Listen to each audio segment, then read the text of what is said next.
Bienvenue donc sur ce nouveau podcast des 37 pas. Merci Serge d'être venu nous voir. Avec plaisir. Et donc aujourd'hui, on va aborder un thème, plusieurs thèmes qui sont reliés à la métaphysique, hein. Et nous allons commencer avec le plus connu de tous, qui est le feng shui. Voilà. Alors, il faut comprendre pourquoi est-ce que les taoïstes se sont mis à développer tous ces arts de métaphysique. Parce que, quand même, pourquoi?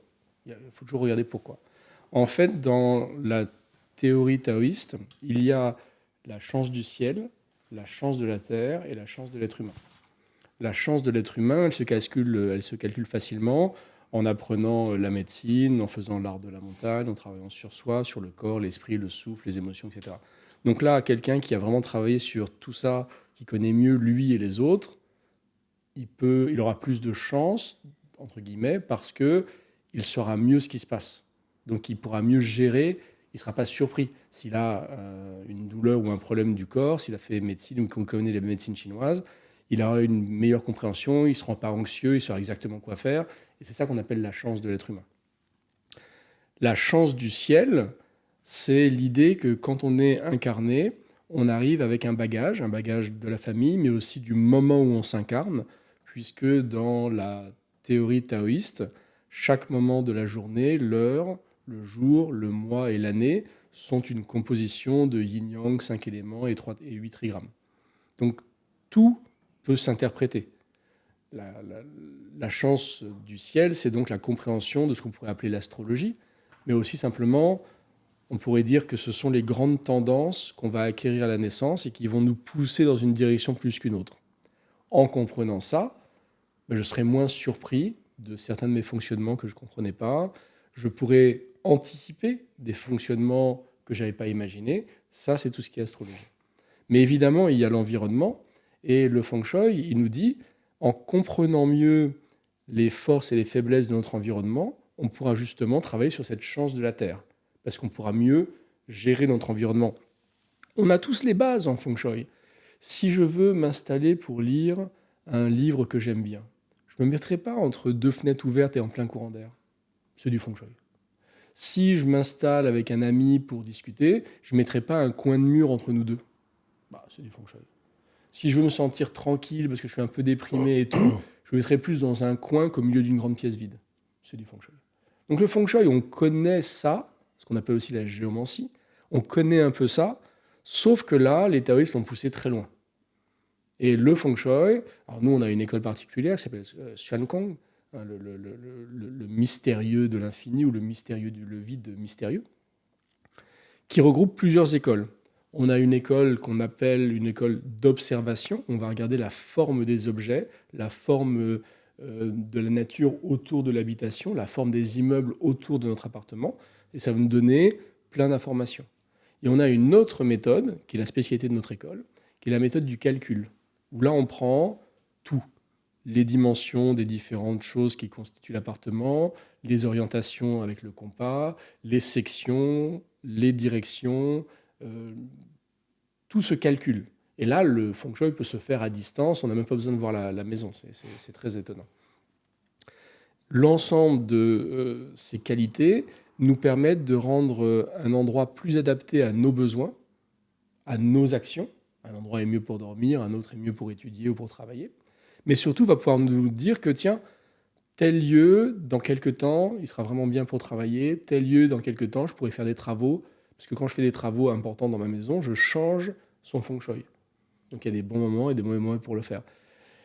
Ça fait partie d'une des qualités métaphysiques du taoïsme qui est la plus impressionnante parce que ça marche tout le temps. C'est-à-dire, si le calcul est fait correctement, on aura une transformation, on aura un changement. Moi, je fais pas mal de consultations pour des entreprises plus ou moins importantes. Souvent, je me fais engager par une personne pour l'entreprise, mais je travaille avec les personnes, pas avec les entreprises. Et les résultats sont assez incroyables, puisque en changeant la disposition, en utilisant les pièces différemment, en regardant les problèmes posés par l'eau, l'air, la circulation, etc., on peut vraiment résoudre l'ambiance dans un lieu, et ça, c'est assez incroyable.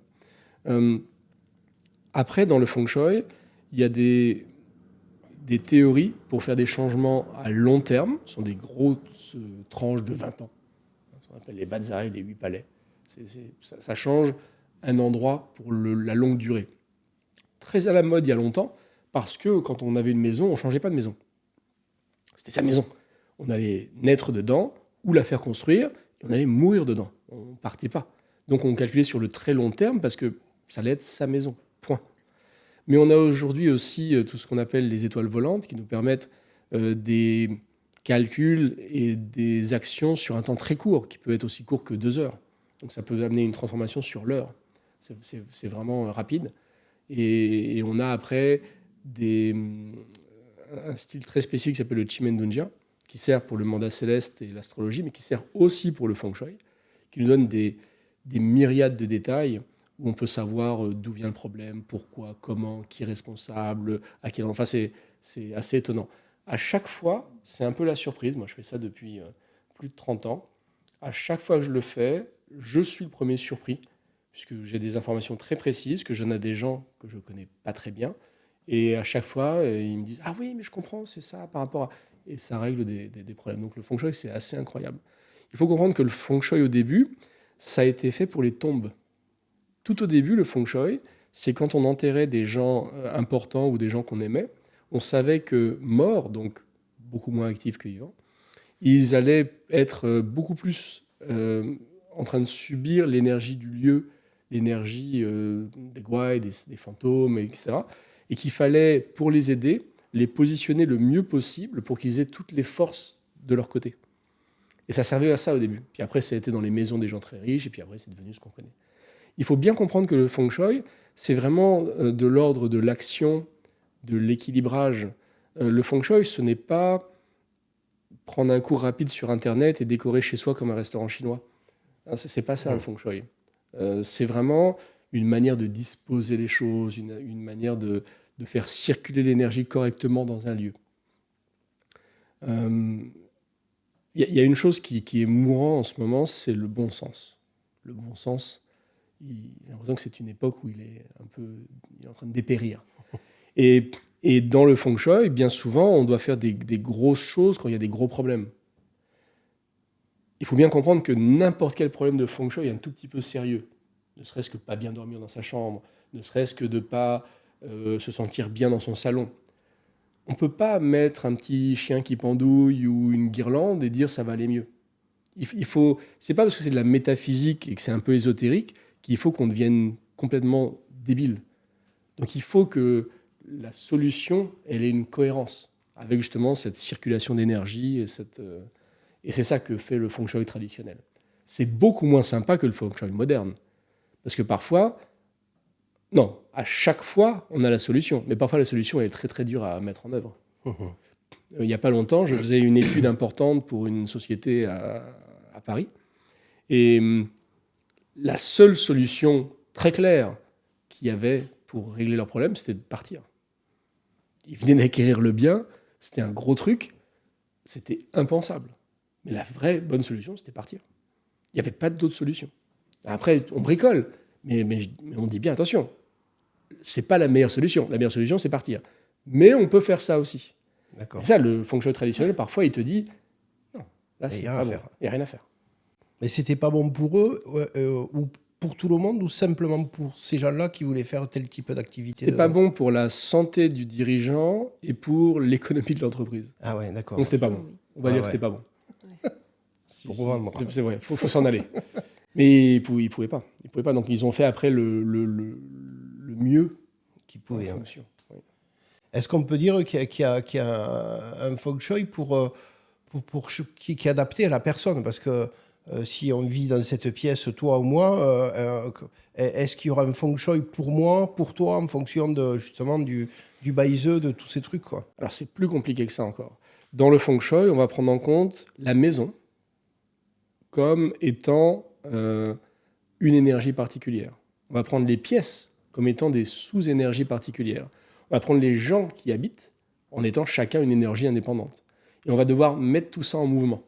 Donc, par exemple, pour ta chambre personnelle, c'est assez facile. Ta chambre personnelle que tu partages avec ton épouse, ça devient plus compliqué. Ta chambre personnelle avec ton épouse et ton chien, ça rajoute un petit truc. D'accord. etc. Et en fait, on va devoir tout prendre en compte. C'est toujours à deux idées.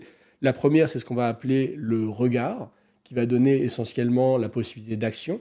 La deuxième, c'est l'assise, qui va donner essentiellement la santé générale et le bien-être à l'intérieur de cette maison. Il va falloir équilibrer les deux, parce que si je mets toute mon énergie dans le regard et donc que j'amène la possibilité aux habitants de cette maison de fonctionner fortement, d'avoir beaucoup d'interactions, ou si c'est un local commercial, de vendre mieux, d'attirer les gens, mais il faudra que je fasse attention que ça n'aille pas contre l'assise qui est la santé de la personne. Donc le feng shui, c'est ça, c'est équilibrer en acceptant certains déséquilibres en fonction de ce qu'on fait à ce moment-là. Imaginons qu'on veuille développer le business d'un commerce. On va pouvoir, par exemple, lui faire détruire un mur qui devient la porte et fermer la porte pour que ça soit la porte d'entrée. La porte d'entrée est très importante. Elle donne justement ce regard vers l'extérieur. Et cette porte d'entrée, elle va être déterminante. Mais parfois, on est obligé, oui, de changer la porte d'entrée. Maintenant, si le fait de changer la porte d'entrée a déterminé une nouvelle assise, parce que je viens de changer la porte ancienne, donc en ayant une nouvelle porte, j'ai une nouvelle assise, puisque l'assise est à l'inverse du regard, je me retrouve à peut-être mettre en difficulté les gens qui vivent dans ce lieu, ou qui travaillent toute la journée. Donc le feng shui, c'est ça. C'est calculer tout ça, et en fonction d'une demande précise, faire en sorte d'avoir les réponses les plus cohérentes. Mais donc oui, on prend en compte chaque personne, chaque pièce, en fonction des gens et de la maison elle-même en tant qu'entité indépendante. D'accord. Question, on achète une vieille maison et des fois, tu rentres, moi je me rappelle, on louait une maison et notre gamin, il avait 7 ans. Et quand on est rentré dans cette maison, la première chose qu'il nous a dit, je déteste cette maison. Et il s'y passait des choses. Et les portes qui bougeaient la nuit toutes seules. Et c'est fou parce que lui, dès qu'il est rentré dedans, alors qu'elle était bien éclairée, à première vue, c'était une baraque qui était assez sympa, la campagne, il l'a détesté, et il n'a jamais aimé ces maisons, quoi. Donc là, on est aussi dans autre chose. Parce que on n'est plus dans l'histoire du feng shui. Parce que, là, en fait, les lieux ont une énergie. Ils ont, à cause de leur feng shui, ils ont aussi un genre de caractéristique d'identité. L'identité de ces lieux va résonner ou pas en toi. En fonction de cette résonance, tu vas bien aimer ou pas aimer. Ça ne veut pas dire que l'énergie de la maison est bonne ou pas bonne. C'est-à-dire qu'elle résonne avec toi et que tu la juges bonne ou pas bonne. Le chi de la maison, l'énergie de la maison est toujours bien. Sauf qu'elle peut résonner de manière qui te déplaît. Mais ça dépend qui tu es. Je vais prendre un exemple grossier. Tu vas à la Tour de Londres, dans la chambre des tortures. Même s'il y a beaucoup de passages, c'est un lieu qui est assez glauque. Il y a des gens qui, en rentrant, se trouvent vraiment gênés par l'ambiance. Si tu es un psychopathe serial killer, tu rentres là-dedans, tu fais sympa. Donc, c'est pas du tout le lieu qui a changé, c'est l'interprétation en fonction des gens. Il y a évidemment des choses plus lourdes et des choses plus légères, mais c'est toi qui choisis d'y mettre un jugement qui va rendre l'endroit pénible ou pas. Donc, faut voir ça. L'énergie de la maison, elle n'est jamais vraiment négative. Elle peut être pour toi désagréable et tu vas la juger. C'est important de voir ça. Ça veut dire qu'on peut toujours adapter une maison à des gens en fonction de ce qu'on veut en faire. Et après, c'est vraiment le jugement de chacun qui va être là. L'énergie elle-même de la maison, elle est pas foncièrement mauvaise. Ouais. Mais elle peut nous empêcher, par exemple, d'être actif, de bien dormir. Donc nous, on va le juger comme mauvais. Mais c'est juste que ça résonne différemment avec nous. Et que pour quelqu'un d'autre, ça serait une maison qui sera parfaite. C'est ça qu'il faut voir. C'est très important, cette idée de ne pas juger l'énergie en général. Il n'y a pas de mauvaise énergie. Depuis les années 80, quand les gens soignent les gens, parfois ils disent « Ah, je dois me débarrasser du mauvais chi, de mauvaise énergie ». Ça n'existe pas. L'énergie, elle est tout le temps bonne, mais moi, comme j'ai vu la personne malade, je peux juger cette énergie comme mauvaise. Comme la personne était désagréable, je peux juger qu'elle est mauvaise. Mais ça, c'est un mythe qui est persistant, même chez des gens qui pratiquent depuis longtemps. Il n'y a pas de mauvaise énergie, il y a un jugement, un attachement émotionnel que je vais mettre moi. Mais l'énergie, elle est toujours parfaite et infinie. C'est-à-dire que dans les toilettes d'un bar au fin fond d'un endroit glauque, l'énergie, dans ces toilettes, elle est aussi infinie et parfaite que dans le Grand Canyon. C'est ça qui est difficile à comprendre. Ouais. Donc il n'y a pas de mauvaise énergie, ça n'existe pas. En revanche, je peux juger une résonance qui m'a déplu et lui mettre un jugement. Mais c'est mon problème, c'est pas le problème de l'énergie. Ouais. On dit souvent que les angles vifs dans une maison, par exemple, on dit ouais, c'est pas bon, mais en fait c'est pas que c'est parce que il y a trop de, en fait le chi est trop yang, peut-être, c'est ça. Alors ça s'appelle cha, ça veut dire mourir, Ouais. c'est la mort, ça s'appelle les flèches mortelles. Voilà. Ouais. Ouais, c'est pas idéal. Donc là, excuse-moi, là on peut pas parler de mauvaise énergie là. Dans Non, ce c'est cas-là. une énergie justement concentrée. D'accord. Si sur cet angle tu mets ton hôtel taoïste, il sera puissant comme jamais. D'accord. Il y a un endroit qui est dans les 8 palais vu comme très néfaste, s'appelle Wuguai. Wuguai, en fait, c'est juste l'endroit où dans les maisons, c'est là où il y a le plus de possibilités de manifestation du monde invisible. Mhm. Ah, t'en fais ta pièce de méditation, ça va être génial. C'est vrai que si tu en fais ta chambre, c'est pas idéal. Tu auras des cauchemars. Ouais. Mais c'est pas mauvais, c'est juste que ça a une fonction et il vaut mieux la faire coller à la fonction qui correspond. Tu prends une zone d'activité hyper puissante où le chi tourne et donc c'est parfait pour travailler, pour réfléchir, et t'en fais pareil, ta chambre, ça marchera pas bien. Tu prends le lieu qui est le plus mauvais dans ta maison et tu fais ta cuisine. Ta cuisine, qui est le feu de la maison, va brûler le mauvais secteur. Donc, dans le pire endroit, quand tu peux choisir, tu fais ta cuisine. Ouais, d'où l'intérêt de faire presque appel à quelqu'un comme toi avant de construire. Quelque part. Surtout si tu veux garder longtemps. Souvent aujourd'hui, on n'a plus ce problème-là. Avant, ça se faisait beaucoup. Maintenant, de plus en plus, les gens vont habiter des maisons déjà faites. Moi, je sais que là, j'ai eu la chance d'acquérir une maison en Bretagne et on a fait ça.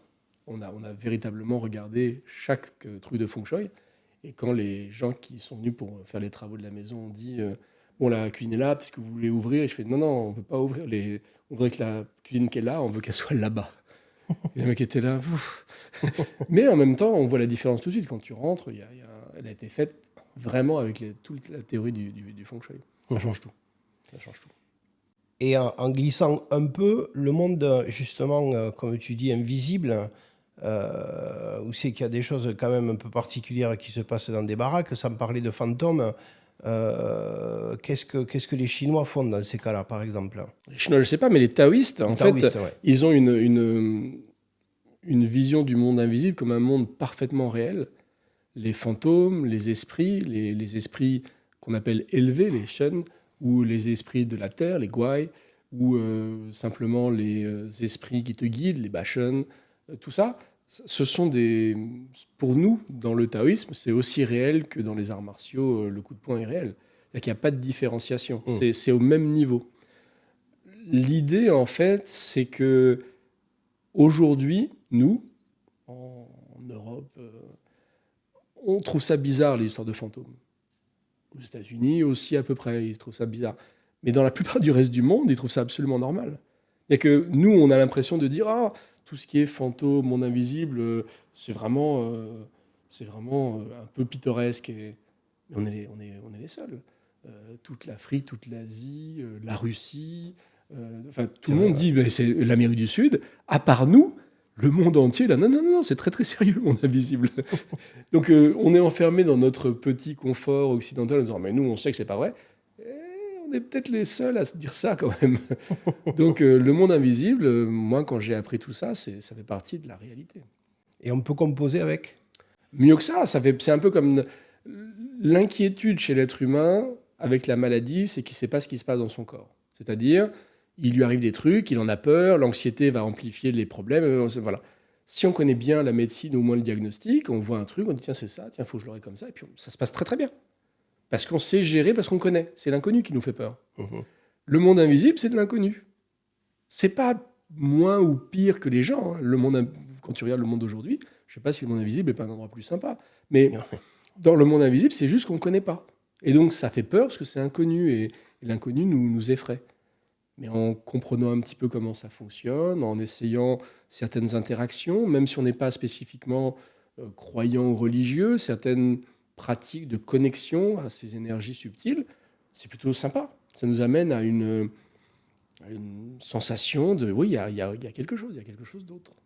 Dans les pratiques taoïstes traditionnelles, on met toujours un petit peu de monde invisible. C'est-à-dire qu'on fait des pratiques très sérieuses de nez d'âne, et parfois on dit, tiens, dans les organes, il existe un dieu de l'organe ou un maître de l'organe qui est un esprit de l'organe. Hop, on met un petit peu. Et en général, il y a toujours des élèves qui disent, ah, mais ça m'intéresse. Et là, tu peux aller plus loin, tu peux leur parler plus de tout ça. Parce que la vision taoïste ancienne, il y a des dieux et des esprits partout. Comme chez les Amérindiens, comme chez les Indiens, comme chez beaucoup de traditions anciennes. Il y a des esprits partout. Et ça pose aucun problème parce que ça soit un esprit, une énergie ou de l'électromagnétisme, le mot n'est pas important, mais on sait bien qu'il y a des énergies beaucoup plus subtiles. Il y a beaucoup de choses qui passent de l'onde des ondes et tout qu'on ne voit pas. C'est pas pour ça qu'elles ne sont pas réelles. Donc, faut pas se fixer sur des idées, des fantômes, le drap et le boulet, machin. Mais il y a des choses qui existent. Et beaucoup de gens ont des expériences. Moi, à chaque fois que quelqu'un me branche là-dessus, quand il y a des gens, je raconte 2-3 histoires, je parle un peu de tout ça, et il y a toujours au moins une personne ou deux qui dit « Ah, de toute façon, ça, c'est n'importe quoi et tout ». Cette même personne-là, t'attends un petit peu et tu discutes avec elle de toutes ces choses, des phénomènes étranges. En 10 minutes, elle t'explique « Ah oui, moi, une fois, j'ai eu ma grand-mère après d'être décédée ». Et en fait, elle a eu des expériences, mais elle n'aime pas ça. Moi, pendant longtemps, je donnais des cours de magie taoïste pour que les gens se rendent compte de ce que sont les pratiques ésotériques taoïstes. Tous les gens qui venaient faire de la magie taoïste, c'était pour vérifier que ça n'existait pas. C'était juste pour se rassurer en disant « Mais j'espère que ça n'existe pas quand même ». Et donc, ils le font jusqu'à ce qu'ils voient que certaines choses existent et ils ne veulent pas. C'est par peur, en fait. C'est la peur de l'inconnu. Mais le monde invisible, le monde subtil, ça fait juste partie de ce qu'on connaît. Bien souvent, nos intuitions, on se dit « Ah, mais je savais, ça, ça vient de quelque part. » Alors, ça vient de l'inconscient collectif, peut-être. Ça vient de mon inconscient personnel, peut-être. Mais parfois, on a des messages très clairs qui nous arrivent, qui sont des choses qui ne sont pas de nous. On voit bien que ce n'est pas nous qui avons dit ça. Ça vient d'ailleurs. D'où ça vient? Alors, après, on peut y mettre ce qu'on veut, le fantôme de la grand-mère ou juste une inspiration comme ça qui vient de l'extérieur. On va plutôt cohabiter avec ou ils vont plutôt être tentés, les taoïstes, de chasser En fait, on a... Alors, moi, dans le taoïsme, je suis de mon grade officiel. Je suis maître de la tradition d'Assol, mais je suis aussi pourfendeur de démons. C'est mon terme officiel. Et j'ai fait beaucoup d'exorcismes, de lieux, de gens, etc. Et il y a plusieurs niveaux d'interaction, en fait. On peut se connecter pour prendre une information, on peut pousser, c'est-à-dire qu'on pousse de là à là-bas, et on peut dissoudre. Donc il y a vraiment plusieurs choses. Souvent, quand il y a un message, par exemple quand tu es dans une maison qui a des portes qui s'ouvrent et tout, il y a sûrement un message à prendre. Il y a une réalité un peu terre-à-terre de l'esprit en général. C'est qu'en fait, dans une mort violente, soudaine, dans une mort qui n'a pas été préparée, ou dans une mort qui a été vraiment crainte, l'esprit n'arrive pas à passer de l'autre côté. Et il reste en général accroché à un message souvent assez débile d'un truc qu'il avait à faire là. Par exemple, il devait absolument donner ses clés à sa femme pour pas qu'elle... Et en fait, c'est ça qui va les garder. Donc souvent, les messages que tu peux avoir sont des messages absolument incohérents, très importants pour l'esprit de la personne, mais absolument pas cohérents dans notre vie à nous. Et bien souvent, l'ouverture, la possibilité de laisser manifester plus fortement, de ne pas ni fuir, ni essayer de nettoyer ou chasser, ça se dissout, ça suffit juste. D'accord, parce qu'on entend beaucoup le métier aujourd'hui de passeur d'âme. Ça a un sens ou... Je dirais que si c'est spécifiquement depuis pas longtemps, non. pas réflexe. Ça pourrait correspondre à ce que tu dis sur ces âmes bloquées par des messages qui n'ont pas pu... Bien sûr. Des choses qui n'ont pas pu... Mais ça a toujours existé dans le chamanisme ancien des premiers feng shui, donc les premiers maîtres taoïstes. Une des spécialités, c'était intercéder, c'est-à-dire qu'ils faisaient le lien entre les morts et les vivants pour aider les morts à rester bien morts et pas embêter les vivants, mais aussi les vivants à partager avec les morts pour que les messages se passent, bien sûr. Après ce sont des traditions très sérieuses. Je parlais de la méditation qui doit être quelque chose de scientifique et terre-à-terre. Plus c'est ésotérique, magique et bizarre, plus les méthodes doivent être terre-à-terre. Elles doivent être hyper carrées. On n'est pas du tout dans le ressenti et je laisse faire mon intuition. C'est pas du tout ça. Oui. Plus on est dans des pratiques qui se heurtent à l'intangible, ce qu'on peut vraiment pas, plus ça doit être très très carré. Donc on a des mots de passe, on a des manières de parler avec tout ça pour pas se faire avoir. Il y a une logique incroyable qui va rester chez les vivants et chez les morts. Si je me mets à la fenêtre dans une rue et que je commence à hurler des trucs, qui, à ton avis, va te répondre? Le gars qui a une vie et qui a des trucs à faire, ou le gars qui a rien à faire sur son banc avec son litre de rouge? C'est le gars sur son banc qui va te dire aussi. Donc quand tu te connectes aux esprits, est-ce que tu penses que tu te connectes aux grands esprits qui gèrent l'univers ou aux gars qui traînent? C'est pour ça, on est obligé de faire très attention dans l'interaction, parce que les messages que tu vas avoir du monde subtil, les premières choses, ça va être essentiellement le mec sur son banc avec son litre de rouge. D'accord. Donc il faut faire très attention, on ne transforme jamais quoi que ce soit avec des intuitions, on ne change pas sa vie sur des coups de tête parce qu'on a eu un rêve. Il faut vérifier d'où vient le message et l'information. Et tu dis que tu es pourfendeur de démons. Est-ce que tu as une anecdote J'en ai un paquet. Et une un peu spectaculaire?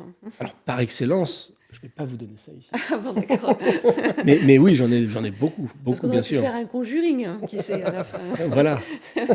Non, on ne va pas glisser là-dedans. D'accord. Mais il y a une chose qui est intéressante, c'est que j'ai une majorité de gens pour qui j'ai résolu des problèmes de maison où on n'était pas bien, où les gens, en fait, le faisaient parce qu'ils étaient vraiment gênés chez eux, pas du tout parce qu'ils y croyaient, mais parce qu'ils étaient quand même gênés, et que c'était par des gens autour que j'ai fini par régler le problème. Que quand j'ai réglé le problème, ils m'ont dit « oui, c'est vrai, ça marche, mais vos trucs, ça n'existe pas ». C'était le message principal. Mais ils savaient quand même que ça marchait. Donc l'intérêt du taoïsme, il y a un côté extrêmement pratique dans le spirituel, le métaphysique, que ce soit le feng shui, l'interaction avec les esprits, le cas de l'astrologie et la métaphysique en général. C'est très, très, très terre-à-terre, c'est très fonctionnel. T'es gêné par quelque chose, on résout avec une méthode, il n'y a plus ce quelque chose qui gêne. Donc c'est très pratique. C'est très à l'image de nos arts martiaux, qui sont très simples, mais qui sont qui vont droit au but. Et d'où ça arrive? Alors moi, tu vois, quand je vois Dominique qui étudie le Baizi, on voit le Tong Shu, sur Chinese Metasoft, tu allais farfouiller un peu et on voit, en fait, tout ce qu'il y a au niveau de l'information. Je dis, mais d'où ça sort cette histoire? Comment ils ont fait, en fait, pour... Il y a beaucoup d'empirisme qui vient de la répétition des méthodes, il y a beaucoup de chamanisme qui s'est infiltré là, mais il faut bien voir aussi qu'à l'origine de tous les grands textes de métaphysique qui ont généré les systèmes, il y a des révélations, c'est-à-dire des choses qui ont été données par le monde subtil. Comme quoi? Ouais. Il est peut-être temps, Thierry, de... Ouais, c'est l'heure. Ça sera l'objet d'un prochain podcast. Voilà. On se retrouve. Merci Serge. Avec plaisir. On se retrouve pour de la métaphysique très rapidement. Merci à toi. Avec plaisir.